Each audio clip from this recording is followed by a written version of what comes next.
শিক্ষা হবে আনন্দদায়ক বলেছেন প্রধানমন্ত্রী। কোনো সমালোচনায় কান না দেওয়ার আহ্বান। ৬৩ লাখ শিক্ষার্থীকে ২,১১৬ কোটি টাকার উপবৃত্তি প্রদান। ছাগলকাণ্ডে আলোচিত জাতীয় রাজস্ব বোর্ডের সদস্য মতিউর রহমান, তার স্ত্রী লায়লা কানিজ লাকি ও ছেলে আহমেদ তৌফিকুর রহমান অর্ণবের বিদেশ গমনে আদালতের নিষেধাজ্ঞা। একটি বিশেষ মহল সরকারকে বিব্রত করার চেষ্টা করছে, এর সাথে দু একটি পত্রিকার যোগ সাজশ আছে বলেছেন পররাষ্ট্রমন্ত্রী ডক্টর হাসান মাহমুদ। শহীদের রক্ত ডিঙিয়ে করিডোর দিতে চাননি বলেই বেগম খালেদা জিয়ার উন্নত চিকিৎসা হয় না, অভিযোগ বিএনপির সিনিয়র যুগ্ম মহাসচিব রুহুল কবির রিজভী।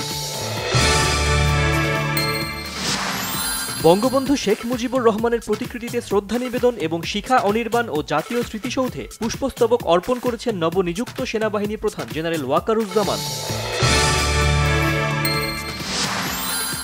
চলতি বছর পবিত্র হজ পালন করতে গিয়ে হাজিদের প্রাণহানির সংখ্যা ১,৩০০ ছাড়িয়েছে। রাশিয়ার উত্তর ককেশাস প্রজাতন্ত্রের দাগেস্তানে ইহুদি উপাসনালয়, গির্জা ও পুলিশের উপর বন্দুকধারীদের হামলায় অন্তত ১৭ জন নিহত। নারী টি-20 এশিয়া কাপের জন্য দল ঘোষণা করেছে বিসিবি। ঢাকা লিগে ভালো খেলে দলে ফিরেছেন পেসার জাহানারা আলম ও স্পিনার রুমানা আহমেদ। স্বাগতিক ওয়েস্ট ইন্ডিজকে বিদায় করে টি-20 বিশ্বকাপের সেমিফাইনালে দক্ষিণ আফ্রিকা। বৃষ্টি আইনে ৩ উইকেটে জয় প্রোটিয়াদের। সুইজারল্যান্ডের সঙ্গে ১-১ গোলে ড্র করে ৭ পয়েন্ট নিয়ে গ্রুপ চ্যাম্পিয়ন হয়ে ইউরোর নকআউট পর্বে জার্মানি। এই গ্রুপে দ্বিতীয় স্থান নিয়ে সুইসরা উঠেছে শেষ ১৬-য়।